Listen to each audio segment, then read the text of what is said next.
always. But today, where did your inspiration come from?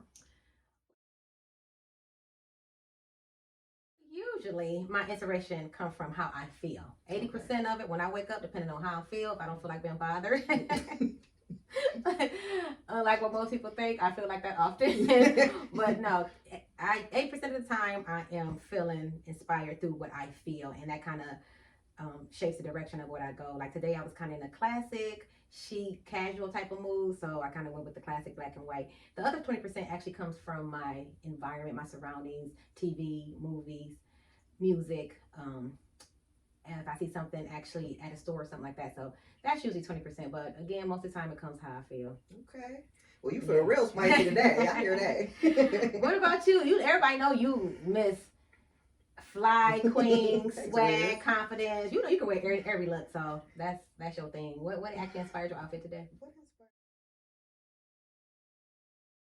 inspired me today was how I wanted my feet to feel. Okay. So I started with my shoes. Okay, cute little Crocs. I'm not a Croc person, but you can rock them. They're comfortable. You have to try it. But I base it around that, and then I just build up. And once I get my clothes on, I decide how I want my hair to be. Okay. Because it's a look. Yeah, it go together. Yeah. So I'll be like, okay, do I feel like a ponytail? You know, because that's real royal. Right. Queen. Right. Which I hate, but that word. But real royalty. You know what I mean? I feel chill today, so you feel me? And then I got my little glasses. Yeah, because you sure give a sexy teacher look today. Give me a ruler. You know me. You stupid.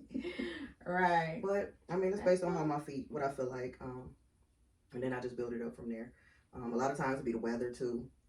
It'd be what I want my pictures to look like. Because, you know, I take a lot of pictures and I don't be wanting to repeat the same look over and over and over. So I try to do something different. Plus, I get bored quick. Yeah, you do.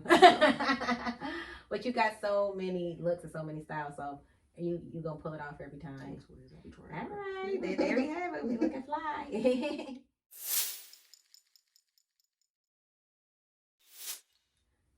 Okay, you know we have tons of conversations on all topics, but today I wanted to kind of focus on perception. Okay. I know. You taught me a lot as far as you having a practical view on things. Okay. I actually have an emotional view, despite, again, what a lot of people think. They think I'm practical and I'm direct, and I am that when it involves tasks getting done. Okay. When I got a goal, when I got a, 1, 2, 3, ABC, as you know. But my go-to perception, my go-to view on things is emotional. When I receive the information or when someone telling me something, I call it a emotional filter I got into me. So like somebody telling me something is actually being processed through emotions. Okay. And so then because as we know, once we receive information and once we actually how we perceive it and once we get it out, it's two different things, right? You know, we get that, that through text, and somebody could be actually in your face and you still, and that's how we comprehend it, right? And so, but I try to, especially in my inner circle of people who kind of know me, there's this emotional filter that how I kind of perceive information, and so for a long time, especially when we're younger, we kind of think that. White people not getting it or not understanding or feeling misunderstood, you know what I'm saying? But because they don't perceive things that way or they don't comprehend things that way out of their own lens. So again, for me, how I know my opinion of how you look at information is kind of this practicality. Mm-hmm. It's like my logic. Yeah, and you helped me so much on that. So is that your go-to? That is definitely my go-to. It has to make sense to me. I'm learning to feel things, but I go by what I know and what I've been taught and what makes sense to me. I have a lot of common sense that it's not common. I'm finding out now. Right. So with that it changes everything. Yeah. You know what I'm saying? So my perception is based off practicality, logically. Does it make sense? Right. How does it make sense? Why does that make sense? Right. Emotionally, you're teaching me. I'm gonna get it. But this practical, it's more in a box. Right. Emotional is all over the place. I'm not. I'm trying to be that, but I'm not. How do you think? So where do you think that came from? Is it has how you was raised, how you was taught? Yeah. Who taught you? I was raised by an alpha male. Yes, your dad. Right. And my dad made sure that logically it had to make sense. He didn't show me emotion. Okay. So, as I learned things, I learned it from a man. Right. So as I learned them, it was like, okay, and now here I am, almost 50, trying to figure out, okay, where's that feminine I'm supposed to be? Because my daddy got me strong, and I'm strong in a lot of things, but I would like to be softer in, my perception of things emotionally. Right. But I'd be careful, because I'm guarded, you know what I mean? So it's a and that's, you bring up an interesting point, because I know again, by me, you know each other since we was 11 years old. I know so much about you, you know so much about me. But people really be thinking like you do have this kind of a little tougher exterior, and they kind of think maybe you're playing hard to get, or you're trying to pull on the front. And that's not the case at all with you. Like, that is who you are. I would definitely introduce them to James Dempsey. My dad will you'll meet him and you'll be like, oh, right. I see why she's wired the way she is. Exactly. But it was with love. Yeah. So it's not that it was, tough, and this is how I gotta be, and this is what it is. I just went by who I watched. Right. And I watched him a lot. Yeah. And because I admired him, I took on his ways. Right. Now, not to say I didn't admire my mom. Yeah. But who doesn't want to be strong? Who doesn't want to be tested? At least that's what I thought. Right. And that's, again, it goes by perception, and then how we actually receive the information. Because, again, while you were thinking that, I was opposite. It was all about rainbows and roses and love and harmony. And actually, I would say now my core inspiration, or what drove me back then, was harmony and peace and togetherness. So like, who doesn't want to stay together? Who doesn't want to, we got that flawed perception when we were younger, and that's part of the human journey, you know what I'm saying, the human experience, that we be like, oh, ouch. Right. When actually our bubble get popped, and be like, people don't, and then that's okay. The other part is, once we get past, realize that somebody don't see things the way you see, they got a different lens that they're looking out of it. It's okay. Yes, it's a learning moment. It hurts at first. It do hurt. We feel rejected, or we feel betrayed, because we be like, why don't you wanna? Because it was words that I used to actually be ashamed of, that now that I'm actually healed from. But when people used to call me goody two shoes, I did not. I was so offended by that. Girl, that is the hood angel. You hear me? Offended by that. I did not take words for years. That is admirable, a goody two. And I just didn't like it. I didn't like it. I didn't want people to make me, again, see, that was that emotional part that for the past last 20 years, that I kind of filtered my not even my emotions and my perception, everything through, you know what I'm saying? Now, again, as far as me putting the work in, I'm more balanced now. Because that goody two shoe is a compliment. And see, it was not to me. It wasn't then, but now look at it as such, because if someone perceives you as a goody two shoe, that means that they don't see themselves in that way. Yeah, I get it now. Because I know what projection is. So it makes them be like, I need to get my stuff together. Right. Oh, it was not. It didn't feel. I do not know. I back then, again, I didn't want people to look at me to make. Oh, we're on the same page, harmony, togetherness. I'm not better than you. Type. I just that was all my. We're all equal. Yeah, my own trauma, my own, that I had to work on, and to process information through and deal with. You know what I'm saying? So now I just be like, oh, okay. I don't, because again. You giving you your credit and always giving you your flowers every time I can. You help me with learning to process information practically. So I'm like, what? It's a lot of things that I took personally, because my emotions, my feelings was hurt or whatever. Now that I'm like, oh, okay, now that's your opinion. You can have it, be okay with it. Fine, I don't care. We don't even got to beef if it's because we don't see things. You know what I'm saying? So again, on this self improvement, my healing, my just whole journey period that God got me through, just learning how to not only to kind of deal with things, but the main part of them is how I start looking at it first. Okay. It goes from that perception, you know what I'm saying? Like, quit taking things so personally, you know what I'm saying? But, you know, I think that's our human nature. That's that human side of us that we... You spent a little bit more time with me at my house. Yeah, I didn't have... Yeah. Yeah, it is. Now, and it's weird because, again, you know, I'm a Sagittarius. I'm a thoroughbred Sagittarius. And so we're tasked, we're goal-oriented. We get tunnel vision. We get kind of self-absorbed on what the task is and how we want to follow through or whatever. So thick-skinned and tough in that way. You can't derail me, especially when I got a vision and I want to actually see come true, whatever. But again, once I'm done with that, if it's not that, and it's, you know, again, goody two-shooters, and I'm like, oh my God. Oh, yeah. I can't believe you said that, girl. Call me one. Call me one. Look. Stop. It's a compliment. Yeah, now I get that. And again, forever on this self-journey, this self-improvement journey, I'm realizing that, you know how we talked about that, like this life becoming a full circle. And again, as we not only improve and learn more about our perception and how we view things, right?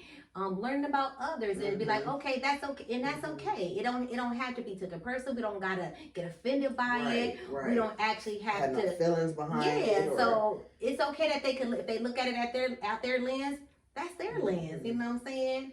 And so yeah. And then I think perception should be a teaching moment for everybody, because you feel so much better when you're not assuming what it is being talked about or questioned. If you can tell me why you see it the way you see it, and I'll tell you why I see it, it's a better understanding to where, like, I'm not more right than you. Right. If that's the way you feel, I want to know what makes you feel that way. And do you have trauma to where you need to deal with something, you know, because again, it's a teaching moment. Everybody should be able to learn from everybody else's perception. Exactly. Now with perception, as far as for me, I would like, if it was between a book and a movie, I would like to read the book. See, I like the movie. And see, I want my own perception of what I see versus, or what I read versus what I see. You can show me something and it'll look completely different to me if I read it. Right. So again, it's a teaching moment. So if everybody figure out, how can I learn from this instead of being offended by it? Absolutely, I agree. You know, it'll be much smoother and a better place for everybody, practically and emotionally, when it comes to perception. But if that's in the perfect world, actually, yeah, girl, have it when we get there. But until then, unfortunately, when people kind of responding and dealing through trauma instead of through their healing, they take it offensive. They take it personal. And not to say that we haven't either. We're learning from it. Exactly. That's why we're able to talk about it, because experience is the best teacher. Absolutely.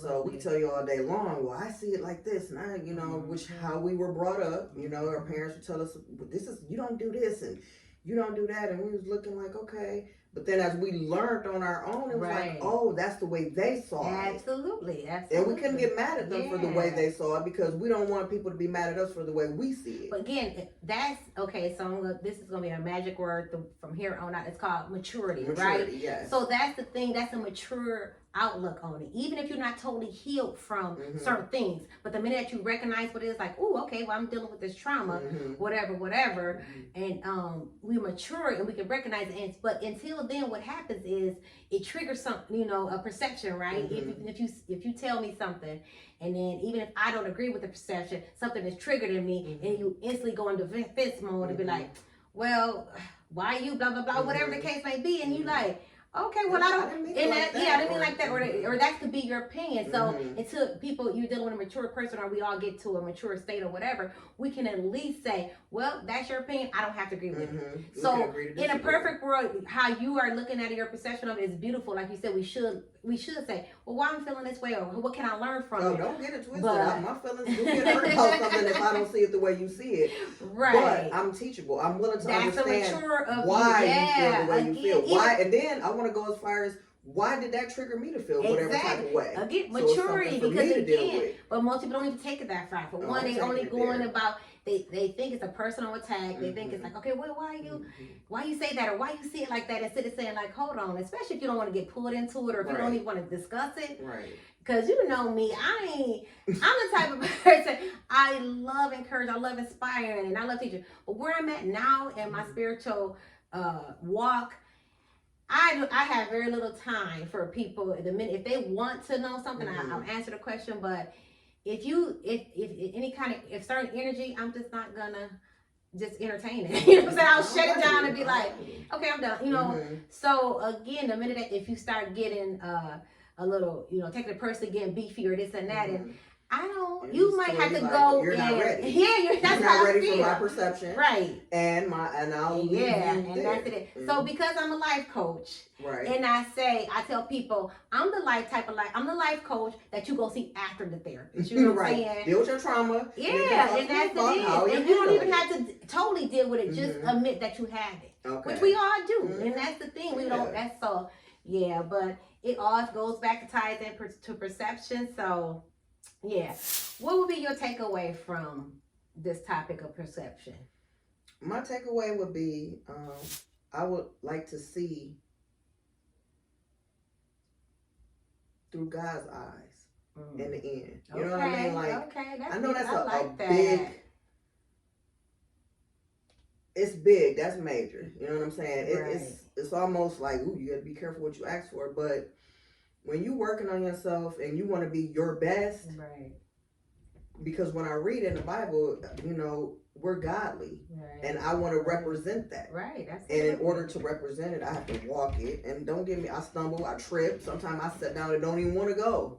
But in my steps and in my journey closer to God and my relationship with Him and me want to be a better human, it ain't about a religion. Spiritually, I want to be closer to God, and whatever that will bring me closer to Him in my actions, I'm willing to adjust. Now, baby step me, Lord, you hear me? Because I'm not trying to go too fast, do too much too fast. But that's when I say, Lord, guide my steps, and whatever step that is, if it's a baby step, if it's a half step, whatever. It's me closer to seeing it being the way it's supposed to be seen. Yes, I like that. And that's how I want to see it. I don't want to, I'm not God. Because I'm not, my perception doesn't mean it's right. It's just the way that I perceive it as yours. Exactly. So what is the best thing? What is the best perception of it? I want God to show me it. Amen. I like that. And then whoever want to receive it from my perception at that point, it'll be blessed because it won't be me. It'll be Him using me like He do, and that's how my perception would be through the eyes of. I like that. That's beautiful. Eyes of God in the end. How about you? Piggybacking off you what you just said, like I don't think my perception is right all the time, and it's not right for everybody. I know that. My takeaway would be to challenge anybody.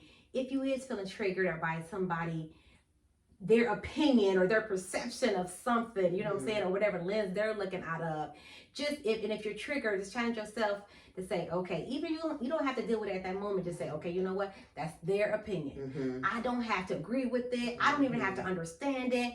That's their opinion. But I think when people take it to another beefy level or start poking or getting smart or whatever, that's something totally different. So I would just like to say you have to realize, like, they have their perception or whatever, their lens, their view of things, whatever you want to put on it, and I have mine. I don't gotta agree. And if it's you getting triggered or feel some kind of way to the point where you feel like you want to get beef with it, then just leave or whatever. So I say perception again. It's our own truth. It's our own journey. It's our own lesson from it. So just be again a little mindful and when it's somebody else's, just to say, hey, you know what, even if you don't agree with it. Because, of course, when y'all both in sync, it runs smoothly when you're in agreement. But so just challenge yourself when it does it, like, ooh, I'm not feeling what they're saying. And, we do that with each other. Yeah, but it's maturity. It's a mature. Again, that's what it is. So that would be the takeaway from it. Okay.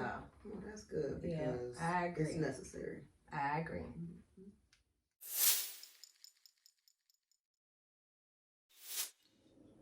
Okay, so this is the last and final part where we ask an intriguing question. And for everybody who know me, know I love asking intriguing questions. Yes, she does. And getting the answers to them. The question is, would you want your child to marry someone exactly like you? Again, would you want your child to marry someone exactly like you? I've already asked this questions to several people already, and I wanted to put it back on the table to give a chance for the people who didn't get a chance to respond. So I'm putting it back on the table. We talked about it, and we both were in agreement that yes, we would say yes. We would want them to marry someone like us. Yes, we did say yes. Now, if you want to know the reason why, you can email us. Our email is in the link below or in the comments below. Also, if you just want to know other people's answers or you want us to give us your answers, please email us. Our email is liveinspired128@gmail. But as I said, it will also be in the link below. But I wanted to, this was such a very interesting response from our good friend of ours. And I just wanted to kind of read it, what she said. So she says, this is a good question. It makes you think if you have or had ever shown your kids how to be chose or even to be chosen. So again, please email us your response. We would love to hear